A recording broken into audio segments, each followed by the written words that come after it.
కారణం గంగ అహంకారి అని శివునికి బాగా తెలుసు. ఆమె ఈ అహంకారాన్ని అణచడానికే పరమశివుడు ఆమెను తన జటాజుటాన బంధించాడు. లోక కళ్యాణం కోసం అది అవసరం కూడా.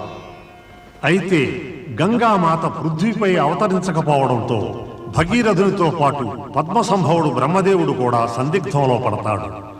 భగీరథ ప్రయత్నం నిష్ఫలమవుతూ ఉండటం చూసి ఆ సమస్య నివారణకై బ్రహ్మదేవుడు శ్రీ మహావిష్ణువు కోసం వైకుంఠానికి వెడతాడు. నీ ఉద్దేశ్యంలో దేవాధిదేవుడు నేను చెప్పినంతనే విని గంగకు విముక్తి కలిగిస్తాడా? నేను విశ్వసిస్తున్నది ఒకటే శ్రీహరి. గంగ నీ చరణాలను వీడిన పిమ్మట అహంకారిగా మారింది. అందుకే శివుడు ఆమెను తన జటాజుటంలో బంధించాడు.